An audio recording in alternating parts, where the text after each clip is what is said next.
Quand vous regardez la plupart des top joueurs au monde, quand vous regardez surtout, c'est des favelas, des cités, d'un monde un peu plus difficile. Ils ont eu cette chance déjà de grandir là et d'avoir une mentalité où ils abandonneront jamais, quoi. 18h, 20h, Fou de Sport. Avec Mohamed Marouf sur Beurre FM. Dans le suite de Fou de Sport avec invité exceptionnel Kevin Fortune. D'abord, on va le saluer. Bonsoir Kevin. Bonsoir à tous. Merci d'avoir accepté l'invitation de Beurre FM dans l'émission Fou de Sport. On est là pour parler de toi, ta carrière, ton enfance, ici, à l'Outre-mer, etc. Enfin, on va tout savoir pendant 1 heure, ok? Il n'y a pas de souci. Alors Yanis, je te laisse commencer les présentations. Alors Kevin Fortuné, on va reprendre un petit peu avec toi ta biographie. Je vais te présenter rapidement pour les auditeurs et les auditrices qui ne te connaîtraient pas. Mais bon, tu as marqué quand même le football français, la Ligue 2, le National également. Alors toi, tu es né le 6 août 1989. Tu as un parcours un petit peu atypique. Tu es né à Paris, plus précisément à Sarcelles. Tu commences à jouer au club de Sarcelles. Tu es repéré par le DFCO. Mais finalement, tu ne signeras pas ton premier contrat pro là-bas. Tu vas percer, si tu me permets l'expression, dans le milieu amateur, ce qu'on appellerait amateur à l'époque, mais qui s'est bien professionnalisé depuis. C'est l'ancêtre du national, le CFA. Tu partiras à Luznac, à Albi et à Martigues et même à Béziers avant de finalement signer ton premier contrat pro à l'âge de 26 ans au Racing Club de Lens. C'était en 2016. Tu as un parcours exceptionnel qui prouve et qui forge à l'admiration. J'ai regardé un petit peu, j'ai checké un petit peu sur toi tout ce qui s'est dit. Il y a quelque chose qui m'a marqué quand même. T'as pas eu une enfance difficile, t'as même mangé à la Croix-Rouge. Et j'embrasse et je salue même ta maman qui a fait un travail exceptionnel. T'étais un petit peu un jeune homme tumultueux. Et je me rappelle, t'avais dit à ta mère, c'est soit je signe pro, ça a pris le temps que ça a pris, ou soit je vais à l'armée. Finalement, tu as eu le DFCO qui t'a appelé. Et pour résumer un petit peu pour nos auditeurs et nos auditrices qui ne savent toujours pas, Kevin Fortuné, c'est le RC Lens, c'est les Stag 3 avec notamment des buts. Tu vas finir meilleur passeur de la saison. Tu partiras aussi en Iran et tu nous expliqueras le foot là-bas. Et puis, une petite fin de carrière, je dirais pas tranquille, mais où tu as quand même connu pas mal de beaux clubs, Châteauroux, Orléans, Villefranche. Et tu as récemment joué à Arras en Régional 1. Je le rappelle, international martiniquais, tu as joué à la Gold Cup. Kevin Fortuné, merci à toi d'avoir accepté l'invitation. Est-ce que c'est bon? Ouais, non, c'est bon, tout est bien décrit. Ton travail, il a bien été fait, quoi. Merci. Mais non, ça a bien résumé, ouais. Mais moi, je vais te dire, je te remercie vraiment d'avoir accepté l'invitation. Je t'ai contacté cet été, tu m'as répondu directement. Ça fait plaisir. Et j'embrasse aussi Harouna Aboudemba qui nous écoute. Ouais, un gros big up à Haroun aussi, ouais, c'est parce que j'avais vu qu'il était passé chez vous et Harouna, c'est quelqu'un que j'ai découvert à Villefranche et c'est un super mec. Et quand j'ai vu comment ça s'est bien passé, et après j'ai reçu ton coup de fil, et ben. Ah, merci, j'ai accepté direct. Alors, Harouna qui est international mauritanien. Il faut le préciser. Ouais. Alors, justement, Kevin, souvent, quand on vit dans une banlieue, puisque Yanis a parlé de Sarcelles, cette enfance avec les copains de quartier, la maman qui surveille, comment, je sais de quoi tu parles, donc comment tu l'as vécu justement?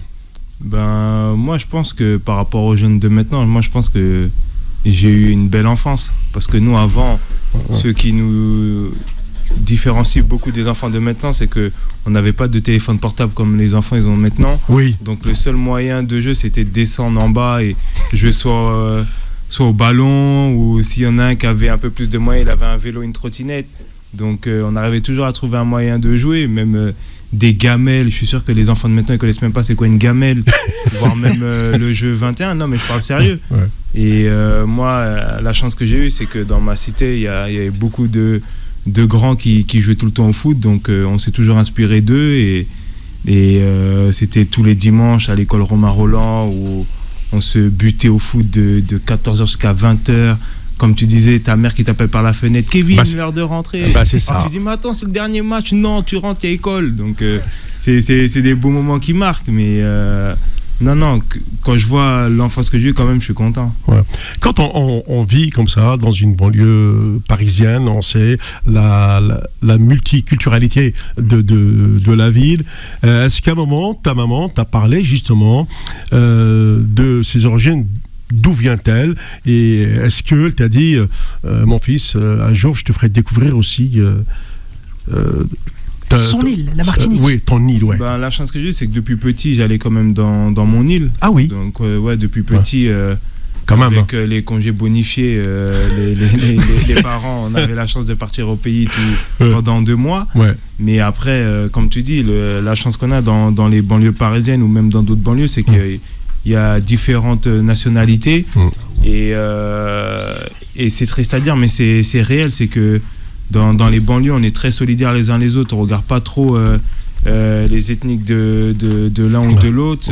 Tu es de la même cité, on s'entraide et tout. Et même des fois, j'étais là, je pouvais manger chez un copain malien, comme un copain turc qui me faisait goûter ses plats. Donc, c'est le charme de la banlieue, quoi. Ouais. Mais quand même, parce que on a toujours décrié les banlieues, on parle toujours que de voyoucratie, mais jamais des bonnes personnes qui travaillent, qui sont sérieuses, qui s'occupent de leurs enfants, etc. Ce que tu décris là, c'est 90% des parents qui font ça avec leurs enfants quand même. Hein. Bien sûr. Non, il y a des parents quand même qui, vous les voyez, ils se lèvent tôt le matin pour aller travailler et ils ont quand même des bons boulots, mais qui sont malheureusement contraints de vivre dans des banlieues. Parce que quand vous voyez le prix de certains loyers, malheureusement, ils sont biaisés par rapport aussi au nombre d'enfants qu'ils ont d'aller dans ces zones-là. Mais on va aller sur un sujet qui est tout simple. Quand vous regardez la plupart des top joueurs au monde, quand vous regardez surtout, c'est des favelas, des cités, d'un monde un peu plus difficile. Et c'est parce que voilà, ils ont eu cette chance déjà de grandir là et d'avoir une mentalité où ils abandonneront jamais, quoi. Comment le foot a tapé dans ton esprit? Tu t'es dit, moi je veux faire du foot, en sachant qu'il y a beaucoup de candidats et très peu d'élus.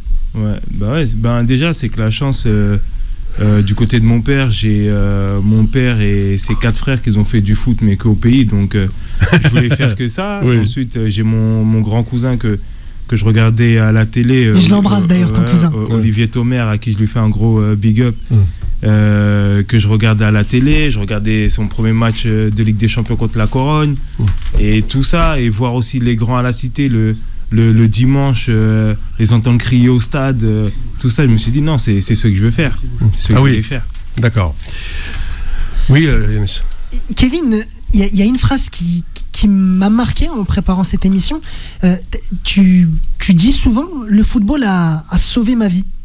Et comment tu l'expliques? Est-ce que aujourd'hui, t'as quel âge? T'as 36 ans. Est-ce qu'avec le recul, tu te dis waouh, est-ce que j'aurais imaginé faire ça un jour, marquer sur toutes les pelouses de Ligue 2, jouer en Iran, jouer dans des clubs historiques? Est-ce qu'aujourd'hui, t'es fier? Est-ce que le football a contribué aussi à l'homme que tu es? Oui. Après, je me suis jamais caché que ça a sauvé ma vie, parce que comme tu l'as dit au début, j'ai été élevé que par une mère célibataire. Le manque de finances était un peu difficile.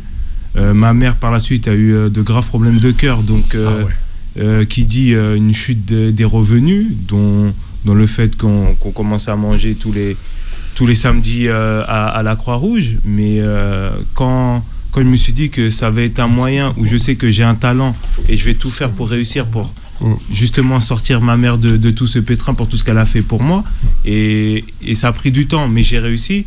C'est là que je me suis dit que voilà, ça a sauvé ma vie. Quand un jour j'avais pas dit à ma mère, mais j'étais en communication avec ma soeur et j'avais réglé toutes ses dettes, et un jour elle reçoit un papier que tout est régularisé, elle se dit peut-être c'est une farce, ils se sont trompés. Mais en fait c'est que j'avais tout pris en main avec ma soeur, on avait tout réglé.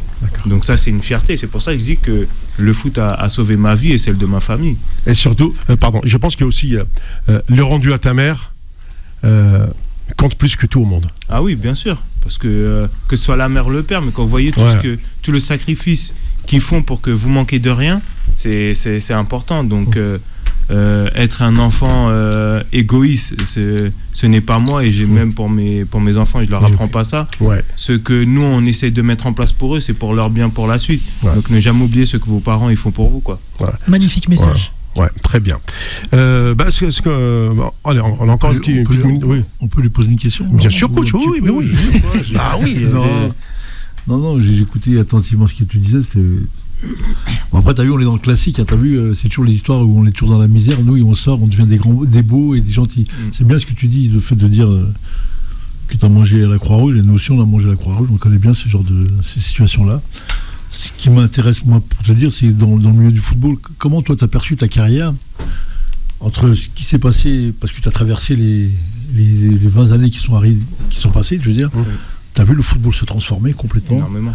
C'est quoi l'avis que tu as toi, sur le football aujourd'hui, sur les joueurs d'aujourd'hui par rapport aux joueurs que tu as connus, toi, aux périodes où tu as commencé, où tu as débuté? C'est quoi l'analyse que tu peux faire là-dessus? L'analyse, pour moi, elle est toute simple. Déjà, tout à l'heure, j'ai quelque chose aussi qui m'a frappé, c'est que déjà, maintenant, le foot, il est un peu très robotisé et il y a tellement beaucoup d'analyses sur ce que les joueurs font. Mais pour moi, ça tue le football. Déjà, quand vous voyez, pour moi, l'instinct du footballeur, ça s'est perdu. Parce que quand je vois, à l'époque... même coach, je pense que vous avez eu ce genre de joueur. Vous avez un ailier, vous savez que sa qualité c'est la technique, éliminer, se régaler. Maintenant non, là c'est tu prends le couloir, arriver en zone des 20 mètres, tu mets un bon centre, voilà, l'attaquant s'il n'est pas là c'est son problème. Moi je veux que tu débordes, tu centres. Non, si tu sais que la qualité du joueur c'est d'abord sa qualité technique, pouvoir éliminer, combiner dans les petits espaces pour redemander et tout. Je trouve que maintenant ils ont tellement robotisé les joueurs, justement avec ces datas, tous ces trucs-là, pour moi, ça a fait du football quelque chose de plus robotique que de naturel. Oui, vas-y, coach. C'est magnifique ce que j'entends là. Oui, et sur les comportements des hommes, comment tu as vu la transformation des garçons qu'on peut voir un peu, du moins la mixité qui est arrivée de plus en plus. Ouais, après, il faut dire ce qui est. La mixité aussi, elle a pris aussi un grand pas parce que voilà, il y a beaucoup de petits aussi, ils veulent sortir comme moi de la misère. Donc il y a un talent aussi dans la zone Afrique, même on peut aller plus loin dans la zone Amérique du Sud ou quoi, qui est un peu plus élevée parce que voilà, en fait je pense que cette zone-là, ils ont une culture de vouloir sortir la famille de la misère, mais avec vraiment une grosse motivation, une grosse envie. Parce que quand vous regardez les salaires précaires dans certains pays, ça fait quand même peur. Nous, quand on voit que quand même on a beaucoup d'aide en France, et on est quand même assez aidé que dans d'autres pays où c'est vraiment difficile. Donc ils sont capables même d'envoyer leur enfant, tout donner pour que leur enfant il réussisse et il arrive à sortir la famille de la misère, quoi. Et c'est reparti avec notre invité Kevin Fortune. Moi j'aime bien quand je rentre comme ça dans ce descriptif d'une vie, ensuite d'un parcours, notamment comme l'a précisé coach Sanjak à l'instant, c'est vrai que tous ces parcours de banlieue, il les connaît parce que lui-même a entraîné un club de banlieue et aujourd'hui il est quand même aussi un grand formateur de coach. Et c'est pour ça que je voulais voir avec toi, Kevin, ces moments, c'est-à-dire l'instant où tu as pris ta première licence. À quel âge et dans quel club?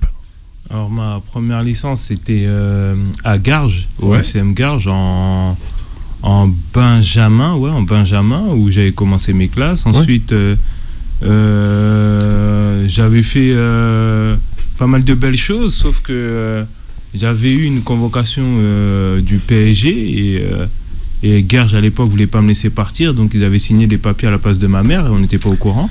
Donc de là ma mère m'avait retiré du club. Entre-temps, après, elle est tombée malade, donc de Benjamin à première année de moins de 18, j'étais plus en club parce que voilà, manque de moyens, tout ça c'était difficile. Donc après, c'est sacrifié pour moi. J'avais repris une licence en première année de 18 ans à Sarcelles et après de là, j'avais repris le foot en club et j'ai continué. Ah oui, donc il y a eu ce trou. J'ai un gros trou. D'accord. Sans club, on va dire. Oui, après, très bien.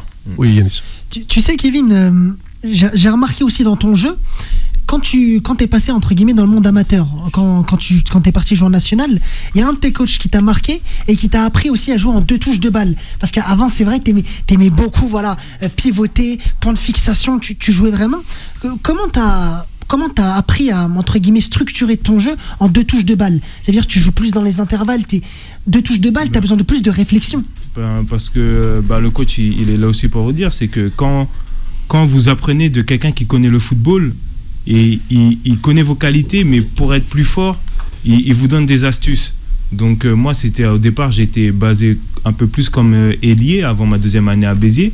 Mais j'étais un ailier, et qui dit ailier, voilà, j'étais dans la fougue, je driblais dans des zones où il fallait pas, et à certains moments, même à l'entraînement, quand je la perdais, c'était contre-attaque au casse de but. Sauf qu'à un moment, ça l'a saoulé, le coach Xavier Collat, qui lui fait un gros coucou, et il m'a dit, maintenant, pendant 2 semaines, tu vas jouer en 2 touches de balle. Mais à force de jouer en 2 touches de balle, en fait, ça t'apprend à quoi ? Ça t'apprend une passe, déplacement, à faire des courses vers l'avant, pour justement recombiner sur un 2 touches pour frapper, parce que même en 2 touches, tu as le temps de frapper. Donc c'est tout ça qu'il a mis en place, et je pense que c'est ça qui a aussi élargi ma palette. Et tu sais, quand tu pars de Sarcelles, il y a aussi le DFCO, Dijon. Comment ça se passe quand tu signes pas ton premier contrat pro là-bas ? Est-ce que t'es déçu, ou est-ce que t'as... Parce que toi aussi, il y a un mot qui va caractériser ta carrière, je pense, c'est la résilience. Est-ce que tu as le courage de te dire, voilà, j'ai fait, parce que tu as joué aussi avec la réserve de Dijon, tu vas repartir en amateur pour prouver que tu as le niveau, parce qu'en fait, Dijon, après, a été monté en Ligue 1 et avait besoin de joueurs d'expérience. Comment tu l'as vécu, toi, cette expérience à Dijon ? Non, c'est une belle expérience, parce que moi, je sortais de 18 ans PH. De 18 ans PH, j'arrive en 18 ans nationaux, donc c'était quelque chose, déjà pour moi, qui était grand. Ensuite, j'ai continué mes classes jusqu'à ce que j'ai eu la chance de m'entraîner après très régulièrement avec l'équipe pro, avec le coach Carteron, et qui me faisait beaucoup confiance, mais je redescendais en réserve. Sauf que cette année-là, on monte en CFA cette année-là, avec le DFCO. Je fais une très grosse saison, mais on me dit, ouais, pour l'instant, le club il monte en Ligue 1, on a besoin de joueurs d'expérience, donc on te veut comme encore homme fort de la réserve. Et moi, je pense que j'avais fait une grosse saison. J'étais l'un des seuls joueurs à m'entraîner avec le groupe pro, donc je pense que je méritais ce contrat pro. Donc de là, après, l'USNAC m'a appelé, c'était national, donc j'ai dit, pour pas refaire une saison en CFA, je vais partir dans une division un peu plus haute. Et t'es resté quand même pas mal de temps dans le niveau national, je pense que tu le connais bien maintenant. Quand on regarde l'USNAC, Albi, Martigues ou encore Béziers, toi tu as joué dans ces clubs au début des années 2010. Ces clubs-là aujourd'hui sont tous en Régional 2, Régional 3, Régional D1. Je ne sais même plus où ils sont. Mais t'as eu la force aussi. C'est courageux quand même de le faire, de repartir dans le milieu amateur. Comment t'as fait et qu'est-ce que t'as appris ce milieu-là ? Parce que c'est quand tu connais ta force de caractère et ta force footballistique, tu te dis que voilà, si je redescends pour pouvoir péter plus haut, je sais ce que je ferai. Et comme j'avais confiance en moi, et je me suis dit, de où je sors, je peux pas faire marche en arrière. Donc je pense que c'est ça aussi qui m'a aidé. Moi j'ai plusieurs questions, on va dire une, pour pas dire certaines. Tu l'as vécu comment dans le monde amateur et pro ? Parce qu'à un moment, tu as navigué entre les deux. Est-ce que tu as eu les mêmes exigences dans ton club pro, ou est-ce que toi, tu as eu des grandes difficultés pour la gestion de l'entraînement, pour les blessures, pour ton alimentation, pour tes soirées ? Comment ça fonctionnait réellement dans ta pratique ? Le truc, c'est que quand je termine ma seconde saison à Béziers, où je termine meilleur buteur de national. Meilleur buteur de national. J'ai un laps de temps, voilà, j'ai tous les clubs de Ligue 2 qui m'appellent. J'avais pas d'agent, donc tout ça, c'était moi qui devais négocier. Tout ça, jusqu'au jour où j'ai eu le coup de fil de mon agent, Cyril Roll, je sais pas si tu connais, qui m'appelle, qui me dit, voilà, il y a Lens qui te veut, mais il y a 3 agents qui parlent en ton nom. Donc, si tu veux, moi, comme je suis bien à Lens, je nettoie tout autour de toi. Après, si tu veux, on continue à travailler ensemble. Mais moi, je peux te faire signer à Lens. Mais quand il m'a parlé, j'ai senti que voilà, il y avait une alchimie entre lui et moi. Donc, j'ai dit ouais, moi, je veux signer avec vous. Et de là, ça s'est fait. Mais je me rappelle que mes 2 premiers mois d'entraînement, c'était dur. Parce que déjà, moi, j'étais un peu en surpoids parce que pendant 3 semaines, j'avais pas de club, rien, donc voilà, je faisais quelques fives, mais après un five, c'est une pizza, après un five, c'est un grec, voilà, tu vois. Donc c'est ça la réalité. Et ensuite, j'ai repris, j'avais fait 12 jours sans ballon au départ, jusqu'au jour, le coach Casanova il m'a dit, bon, t'es pas venu faire de l'athlétisme. Donc j'ai fait mon premier entraînement. Quand j'ai fait mon premier entraînement, j'ai vu c'était quoi un entraînement de juste déjà niveau Ligue 2. Coach, j'ai dormi de 13h30 à 19h. Ah ouais, j'ai fait une sieste de 19h30 à 19h. Le matin, je me réveille courbaturé. Et il faut remettre ça encore. Et on était en phase de préparation. Et après, quand il y a les premiers matchs amicaux, mon premier match, je joue le Standard. Or, c'est le Standard que je regardais à la télé. Je reçois des impacts dans le dos, je tombe par terre, je dis mais c'est ça le foot de haut niveau. Donc c'est plein de petits détails. Et ensuite, c'est à force de, comme tu dis, de résilience, de jamais lâcher. Donc j'ai continué. Et après on s'entraîne aussi avec des gros joueurs. À l'époque, il y avait Willan Cyprien, Bourigeaud, Gébamin, des Loïc Land, tout ça, des joueurs, Mathias Autrec, qui ont eu des grosses carrières en Ligue 1, qui vous donnent aussi des astuces. Plus mon cousin qui était souvent à la Gaillette, qui me conseillait et tout. Et après, de là, c'était quand j'ai vraiment compris le système du niveau professionnel, même sur un truc tout bête, c'était par exemple pour faire des massages, il fallait juste noter son nom sur le tableau. Et moi, j'avais peur de mettre mon nom sur le tableau jusqu'au jour où il me dit ouais, je te vois jamais sur le tableau des massages et tout. Je dis ouais, mais moi je sais pas comment ça se fonctionne. Il dit ouais, tu mets ton nom. Je mets mon nom. Il me dit mais t'es chargé de fou. Il me dit t'es chargé. Or que en fait pour moi c'est que c'était normal, c'est ma charge de travail. Mais en fait non, ils sont là aussi pour ta récupération, tout ça. Après on a eu la chance d'avoir un nutritionniste quand ça commençait à se développer. Donc apprendre aussi plein de trucs sur la nutrition. On peut manger des bons plats, mais de qualité pour nous footballeurs. Et après, c'est plein de petits détails qu'il faut mettre en place. Mais quand on ne connaît pas, au départ, c'est difficile. C'est ça que je voulais dire. C'est intéressant, coach, là. J'entends. C'est parce que. C'est ça, le haut niveau, là. Ouais. Il est là-dessus. Ouais. Comment tu. C'est quoi tes qualités, toi, de joueur que tu avais ? Moi, c'était la vitesse, percussion. C'est ce que j'allais dire. Ouais, vitesse, percussion, finition. À droite, à gauche ? Pied droit, pied gauche ? Ouais, pied droit, pied gauche, mais plus droitier. Ouais. Et moi, dès que j'avais la balle, je me retourne face au jeu et je commence à fixer. Ouais, je faisais mal. Qu'est-ce qui fait que tu n'as pas monté en Ligue 1, sérieusement ? Déjà, il y a, on va dire, deux facteurs. Le premier, c'est que déjà, comme j'ai signé pro, même Lens au départ, quand ils me font signer que 1 an. Sauf qu'au bout de 2 mois, je suis en train d'exploser la Ligue 2. Et de là, à l'époque, il y avait Rennes, Metz et Nice qui me voulaient. Et Lens, ils m'ont bloqué. Ils m'ont direct renouvelé le contrat. Après, j'étais encore sur quelque chose de bien. Rennes et Nice s'étaient écartés. Il y avait Metz encore qui me voulait. Mais ça s'était jamais fait parce que Lens, ils m'ont renouvelé encore directement une deuxième fois au mois de juin. Décidément. Et après, j'avais une nouvelle situation. Et c'est surtout que je sentais que le club, il me faisait vraiment confiance. D'accord. Et en plus de ça, j'ai renouvelé au mois de décembre. T'as eu des augmentations alors ? Ouais, si, j'ai eu des augmentations. C'est donc, ça l'histoire. Bah oui. Non, après, quand vous sentez un club aussi vous fait confiance, vous êtes un peu redevable aussi. Et moi, pour tout ce que le club avait fait pour moi, donc j'ai rendu sur le terrain comme il se doit. Il y avait Collet avec vous à ce moment-là ?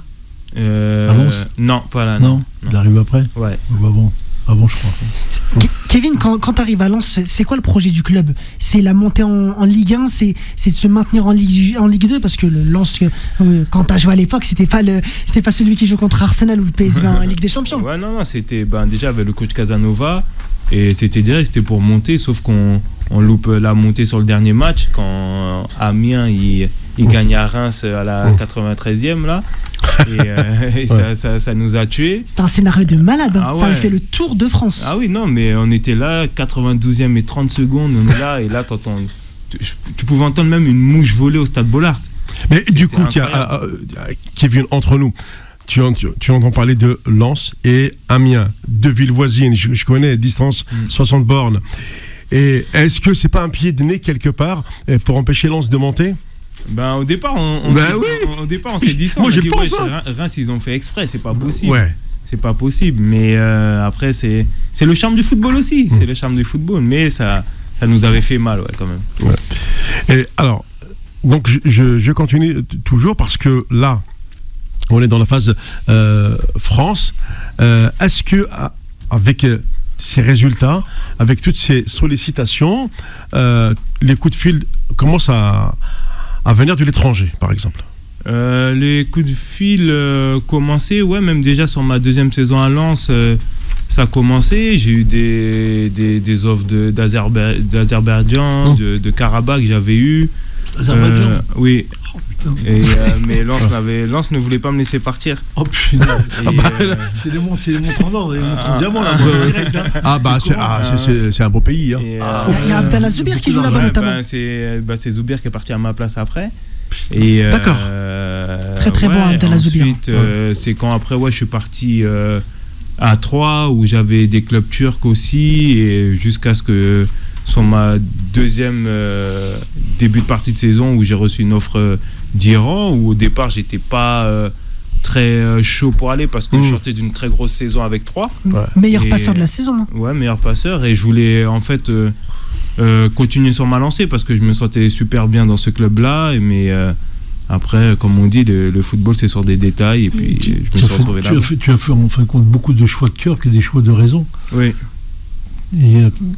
Et aujourd'hui, comment tu le perçois, ces choix que tu as fait? bien ou, non, c'est tu des regrettes? choix. Moi, quand j'entame quelque pas chose, choix, tu dis souvent, voilà, j'aime bien, j'étais toujours en communication avec ma famille ou quoi, mais après, quand j'entame quelque chose et j'ai confiance en moi, j'y vais. Ouais. Je regrette jamais mes choix. Quand je vais sur une décision, Et sur les clubs, t'as pas. sur les clubs, en fait, sur les clubs que j'ai fait, non, ça va. Après, c'est juste que des fois, on a des aléas dans le foot. Ouais. Après, vous connaissez très bien, coach, Bien c'est sûr. qu'on a des aléas des fois où on s'y attend pas, mais après, non, pour moi, sur tout ce que j'ai pu entamer sur n'importe quel club, j'étais content. D'accord. Mais l'ambition que tu as pu créer, c'est le fait que tu joues, tu marques des buts, tu es attaquant, tu crées obligatoirement la demande. Donc il y a plein de clubs qui te sollicitent. Après, Bien comment sûr. ils te sollicitent, c'est autre chose. Est-ce que ces choix-là, le fait de ne pas avoir été dans des clubs qui auraient été plus ambitieux pour toi, Ouais, bien sûr. t'auras Si, fait par grandir contre, ta- c'est ce que que c'est je bien. regrette le plus, c'est Voilà. de ne pas aller en Ligue 1, parce que je pense que C'est ça. j'avais les qualités nécessaires, même à Ouais. l'époque, quand je jouais la Coupe de la Ligue.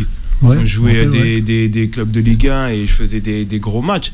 Donc ça te donnait l'envie d'aller là-haut. Bien sûr. Mais après, comme on dit, des fois, pour nous qui sommes croyants, quand le bon Dieu il nous met sur un chemin, c'est celui-là, on doit l'accepter et C'est être content clair. de ce qu'il nous donne. C'est bien joué. Ah ouais, franchement, Magnifique magnifique, réponse. ouais, ouais. Tu sais, toi, t'es quand même un attaquant qui marque des buts, mais t'es aussi quelqu'un qui construit le jeu. Tu as fait énormément de passes décisives dans ta Ouais. carrière. Et il y avait pas mal de personnes aussi. Voilà, ça c'est les aléas aussi du football qui t'ont critiqué, qui ont critiqué aussi ton rendement, comme quoi tu ne marquais pas assez de buts. Mais fallait voir aussi à l'époque le contenu des matchs. T'étais un joueur qui faisait beaucoup d'allers-retours et t'as fait énormément de passes décisives. Des fois tu marquais pas, mais tu créais. Et pour toi, je pense que la passe D ou le but, c'est la même chose, non? Ouais, bien sûr, bien sûr. Ben, j'aime marquer, mais comme j'aime faire des passes décisives, parce que quand demain, par exemple, j'ai les mines deux défenseurs pour mettre une galette à l'autre attaquant et il marque, c'est autant jouissif la passe que le but.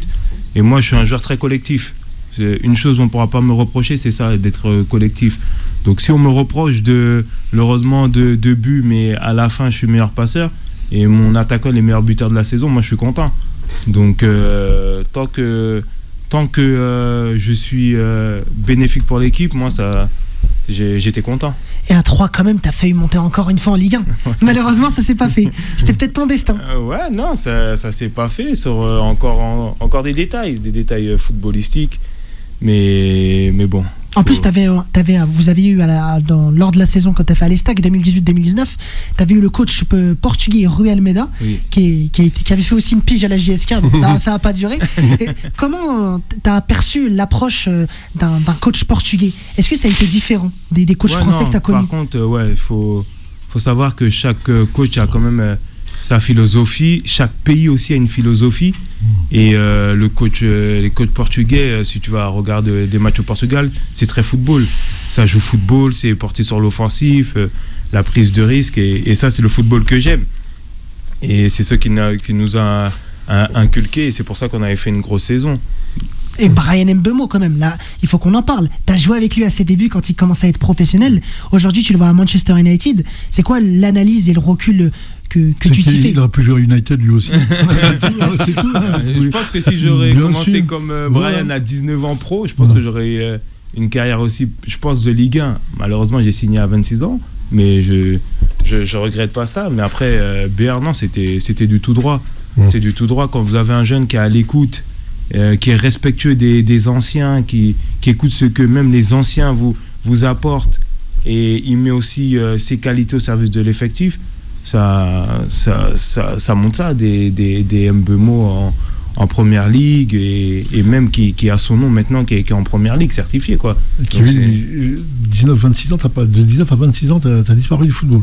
J'étais dans le monde amateur, mais j'ai jamais signé pro, non. Ouais, les cellules de recrutement, t'as vu? Ouais. Il dit les joueurs tardivement, ils font signer. Mais ça, c'était la période, il y avait ça, c'était pas bon. D'accord. Alors que c'était pas bon, les mecs. Oui. Ils mettent au moins tant de temps pour aller chercher un joueur qui, lui, après, fait la... C'est pour s'expliquer aussi que le recrutement en France, il l'était. Ouais, il l'est plus. Aujourd'hui, tu passes pas dans les radars, t'as les stats, t'as tout ce qu'il faut. Ah oui, maintenant. On est dans un autre monde. Même un joueur de N2, maintenant, tu regardes dans son dos, ils ont des GPS. Non, mais c'est vrai, ils ont des GPS. C'est dingue. Ah oui, maintenant, t'entends même des coachs. J'ai un milieu défensif, faut que minimum, sur son GPS, il y a 11 km. Ah oui, t'as des coachs, ils sont basés que sur ça, sur les datas. Vous êtes milieu, mais ils jouent en 4-3-3, ces trois milieux, il faut qu'ils ont plus de 10 km dans le match. On t'a déjà imposé ça, toi? Mais ça... Pas un attaquant, mais il te demande à certains niveaux, ouais. Bien sûr.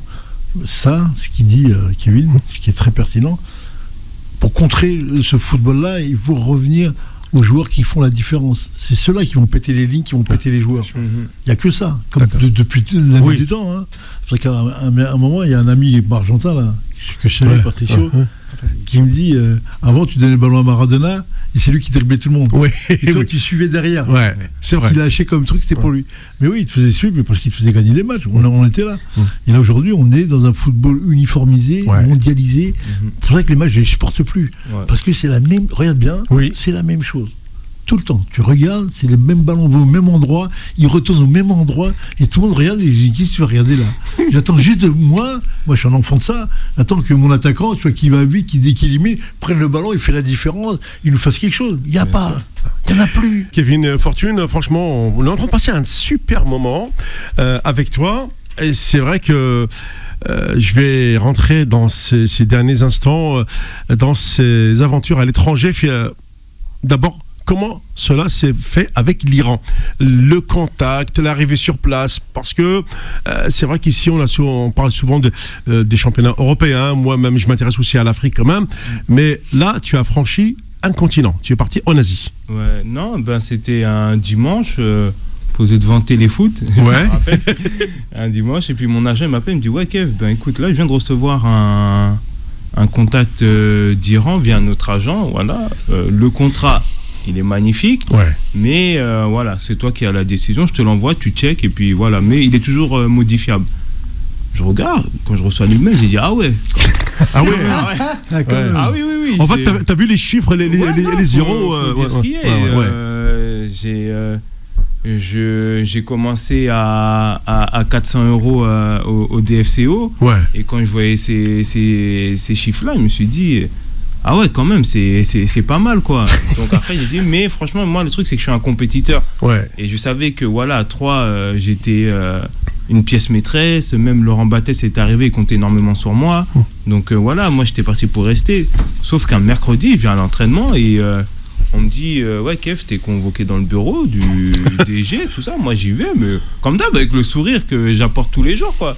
Ouais, c'est comment Louis, c'est tout. Et je vois, il y a le coach, il me dit, ouais, voilà, nous, on a accepté l'offre d'Iran, c'est à toi de terminer ton contrat. Je dis, mais moi, je veux pas aller là-bas. Il dit, ouais, mais nous, on a accepté. Et le truc, c'est qu'à l'époque, je crois, il m'avait acheté peut-être dans les 300-400 000. Et le club iranien avait triplé l'offre de transfert au prix que 3 m'avaient acheté. Et moi, ça m'a piqué. Je suis gentil, je suis respectueux, mais quand on fait des trucs comme ça, il y a aussi de la fierté. Donc moi, ça m'a piqué. Donc de là, j'ai appelé mon agent, j'ai dit, ouais, vas-y, ça y est, je me barre. Je me suis pas entraîné, je suis rentré chez moi. On va dire de 11h jusqu'à 18h, mon agent, il négociait le contrat. Il a réussi en plus à augmenter tout ça. Il m'a dit, voilà, c'est fait, demain, tu dois aller à Istanbul. J'ai dit, quoi, déjà là? Dit, ouais, donc de là, je repasse au club.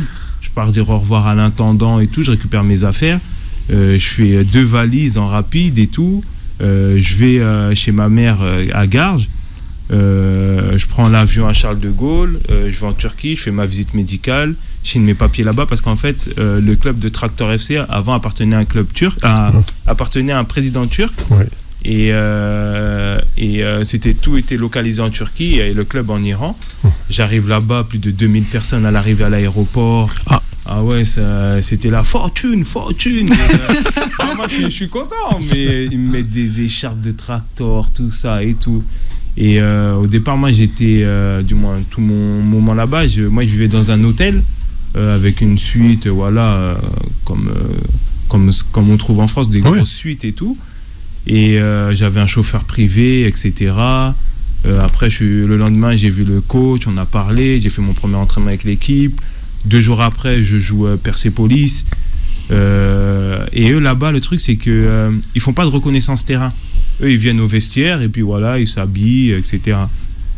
Et moi, j'arrive, j'ai toujours cette mentalité. Je viens avec mon casque, regarder un peu le terrain, comment il est, etc. Bien sûr. J'arrive, je vois déjà plus de 40 000 personnes.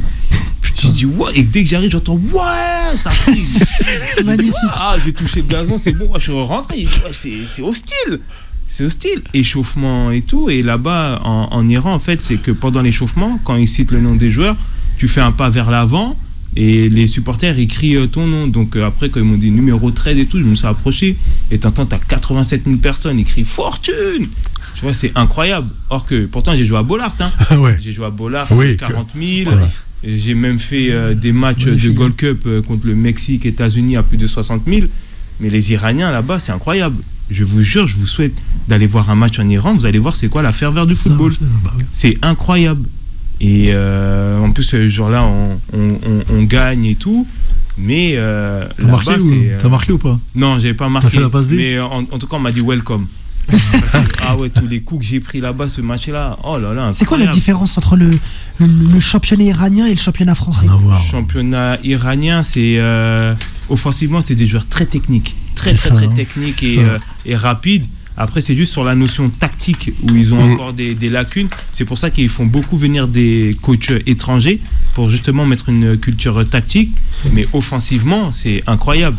Et défensivement, par contre, c'est des défenseurs sur l'homme qui font mal. Ah ouais, hein. Ouais, qui font mal. Eh ben coach, on peut pas naturaliser un Iranien chez nous pour 1, 2, voire 3 qui font mal. Et t'as kiffé la vie sur place? Ouais, franchement, c'est pas mal. Déjà, la vie aussi, il faut dire ce qu'il y a, elle est pas chère. Ouais. Après, Téhéran, la capitale, elle est magnifique. Même Sepahan, la ville de Sepahan, ouais, c'est incroyable. C'est vraiment beau. Après, moi, j'étais plus dans une ville de travailleurs et tout. Mais le capitaine Massoud Sojaï, qui a une très grosse carrière, même en Espagne et tout, il me faisait découvrir et tout. Et non, c'est un beau pays. Après, par rapport à ce qui se dit maintenant à la télé, moi, quand j'y étais, j'avais pas de guerre, je sortais normal, à part que j'étais beaucoup sollicité par les supporters. Oui, normal. Mis à part ça, je marchais normal dans la rue, tout était bien, quoi. Rien à dire. Pourquoi ça s'est fini cette aventure en Iran? Parce que les Turcs qui avaient le club ont vendu le club à des Iraniens. Et comme tu l'as dit tout à l'heure, c'est des gens qui sont très communautaristes. Et on était 4 étrangers, ils ont dit on veut plus d'étrangers. Donc ils ont appelé mon agent, ils ont dit on va vous proposer un truc. 2 jours après, mon agent il m'appelle, il me dit tu peux aller au bureau, t'inquiète pas. Et avec un avocat qu'on avait de la FIFA. Et en fait, il m'avait donné mes 3 ans de contrat. Ah, carrément? Ouais. Offert, cadeau. C'est pas cadeau, c'était mon contrat. C'est vous, son contrat, oui. C'est son dû, oui. C'était mon dû. Voilà, ouais. Donc, combien de temps t'es resté là-bas? J'ai fait 6 mois et après, justement, il y a eu le Covid. Ouais. Ah oui. Donc, et comment tu perçois, cette expérience? Moi, franchement, bien. Vraiment. Parce que humainement, au départ, même pour ma mère, c'était un peu difficile. Oui, mais tu vas dans un pays en guerre et tout. Je vais aller. Après, si c'est vraiment la guerre, je vais demander à rentrer, quoi. Mais ça n'avait rien de tout ça. Mais pour une mère, c'est toujours inquiétant, quoi. Bien sûr. Mais non, franchement, en fait, c'est que j'ai été surpris par rapport, en fait, entre ce qui se dit et quand vous y allez sur place, c'était vraiment l'opposé. T'as vu? C'était vraiment l'opposé. C'est magnifique. Je vous ai dit, on avait un avion affrété à nous. C'était un avion que pour nous. À l'hôtel, j'étais super bien. J'étais choyé, il faut dire ce qu'il y est. J'ai toujours de la bonne nourriture. Les gens à l'hôtel toujours là pour moi s'il y avait besoin de quoi que ce soit. Mon chauffeur qui m'envoie toujours un message, si tu as besoin d'aller là, tu me dis, je viens te chercher. Non, vraiment, c'est Putain. Sur ça, j'ai rien à dire, mis à part le fait quand après la nouvelle direction est arrivée, mais sinon, mis à part ça, rien à dire sur le pays. Et le déplacement dans les matchs, ils étaient longs les déplacements? On est allé en avion. C'est bon. On est allé en avion, ouais, parce que sinon c'est très très long. Ouais. C'est ça. Ouais, c'est très très long. On avait notre avion parce que justement ceux qui ont repris le club, c'était le patron de la deuxième plus grosse compagnie aérienne de l'Iran. Mais on avait notre avion à nous, donc on voyageait partout. Oh, magnifique. Et à un moment donné, tu as même joué devant 110 000 personnes. Ouais, devant Esteghlal de Tchèque Diabaté. Et même là, par exemple, tu étais là, tu me disais ça vient. Si tu me disais pas vraiment ça vient, je t'entendais pas. C'était incroyable. Mais malheureusement, par contre, on a perdu 4-0 avec un triplé de Tchèque. D'accord, en plus. On nous avait fait mal ce genre-là. Et le niveau vraiment, parce que moi je connais bien. Je connaîtrais mon frère parce qu'il a fait la finale de la Coupe des Continentales. Exactement, ouais. Il l'a fait là-bas en Iran, il m'avait expliqué comme toi. Il m'a dit c'est incroyable le pays. Oui. Il m'a dit c'est magnifique. Et comme en plus là-bas, c'est que les femmes c'est interdit au stade. C'est-à-dire si tu as 87 000 personnes, c'est 87 000 mecs. C'est-à-dire que ils sont là, ils crient, ils donnent de la voix. Le jour où on jouait Esteghlal, pour sortir du stade, on a mis 2h45. Ah ouais. Ouais.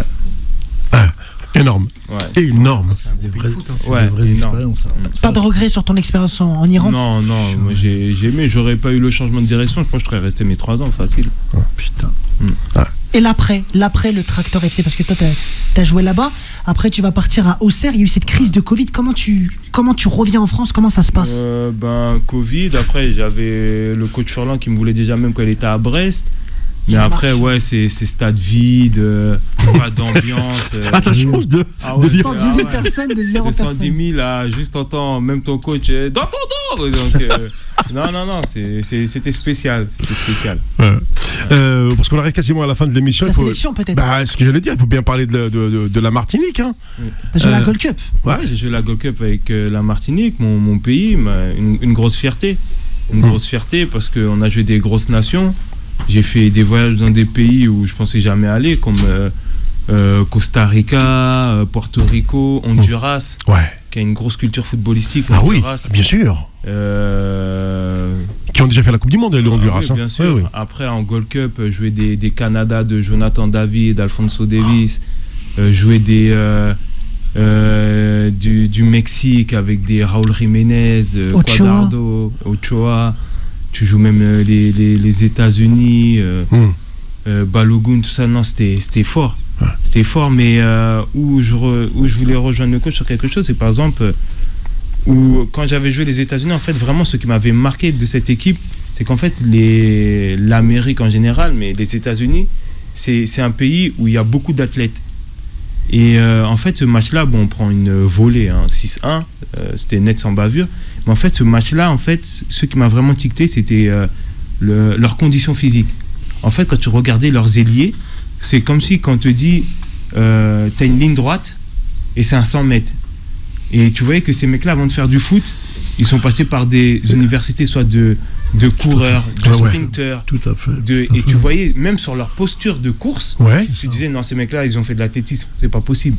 Parce que quand ils partaient, ils se relevaient, je voyais un athlète. Un coureur du 100 mètres, c'est ça. C'était des athlètes. Et même quand ils couraient, tu sentais de la puissance. Tu sentais de la puissance chez ces mecs-là. Et c'était impressionnant. Et c'est des footballeurs. À l'origine, Et justement, ce jour-là, il y avait un ailier qui jouait à Schalke. Et c'était incroyable, la puissance qu'il dégageait sur ses prises de balles, de course. C'était impressionnant. C'était impressionnant. Tu vois, toi, aujourd'hui, tu es international martiniquais. Il y a un mix entre joueurs professionnels et amateurs. C'est quoi la grande différence Est-ce qu'il y a un contraste dans cette sélection? Ouais, il y a un contraste parce que déjà, même nous, footballistiquement, on a quand même une longueur d'avance sur eux, même sur des trucs de déplacement, de vision de jeu que eux ils n'ont pas parce que c'est que l'ARA en Martinique. Mais on voit quand même des différences sur beaucoup d'aspects. Mais après, j'espère pour moi et même pour nous Martiniquais que le football va continuer à se développer.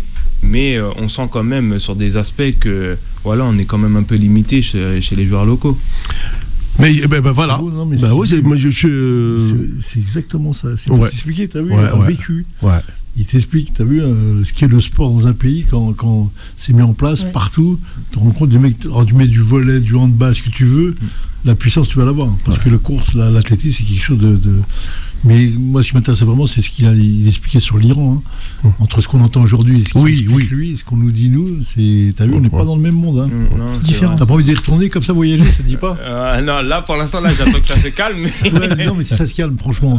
Franchement, moi, si les gens, ils n'ont pas visité Téhéran, ils vont voir, c'est une capitale qui est surpeuplée de fous. Ouais. Il y a énormément, non sérieux, il y a énormément de citoyens là-bas, de monde là-bas. Ouais. Mais non, c'est vraiment un pays à voir. Il y a même l'architecture et même apprendre sur le pays et tout. C'est vraiment pas mal. Ouais. Est-ce qu'on peut venir avec toi, moi et le coach? Ah ouais, facile, on y va. Il n'y a pas de souci. Il n'y a aucun souci. Rapidement, avant que ça se finisse, là, ta dernière expérience, c'était à Arras en Régional 1. Ouais. T'es reparti pour prendre du plaisir. Kevin, c'est quoi le futur? Il te reste combien d'années de football pour toi, à peu près? Il m'en reste encore parce que là, je m'entraîne. Le jeudi, je joue avec les anciens de Lens, les Daniel Morera, Sico, les grands noms du RC Lens. Entre-temps aussi, en parallèle, de temps en temps, je fais un peu des entraînements et matchs amicaux de futsal avec un club de Lens Futsal qui vient d'être créé, où ils sont intéressés par moi, mais je prends mon temps. Et après aussi, je suis en train de faire aussi des bilans de compétences pour aussi un peu me connaître mieux sur moi en tant qu'homme, parce que malheureusement, dans le football, on est dans une bulle où on voit que par le foot. On voit que, voilà, après le foot, j'aimerais être coach. Viens chez nous. Moi j'ai la formation des BEF Ligue de Paris, tu viens parce qu'on a tous les anciens pros chez nous. Avec plaisir, tout le monde est là-bas. Et après, on embauche sur place. J'aimerais un peu connaître aussi un peu autre chose que le foot, voir qu'est-ce que j'aime aussi dans la vie que le foot, parce que j'ai fait que ça. Et après, en parallèle aussi, je suis avec des associations comme le Futsal Solidarité qui est beaucoup sur les enfants malades, parce que moi j'ai eu un drame dans ma vie qui fait que je suis beaucoup attaché à ça, tout ce qui est lié aux enfants. Et d'ailleurs aussi, j'ai un grand ami à moi qui est président du Toulouse Futsal, Stéphane Claire, à qui je lui fais un gros coucou, parce que je pense qu'il nous regarde, un Algérien d'ailleurs, et qui vient de faire justement un partenariat à Tanger pour le futsal, pour tout ce qui est associatif, et qui aimerait justement mettre ça aussi en place en Algérie, mais c'est un peu plus difficile. Donc j'espère que on lui souhaite tout le meilleur. Si les instances algériennes ils entendent ça, j'espère qu'ils pourront l'aider à mener ce projet-là, parce que ça me tient aussi à cœur, parce que j'en fais partie. Merci Kevin. Merci à vous.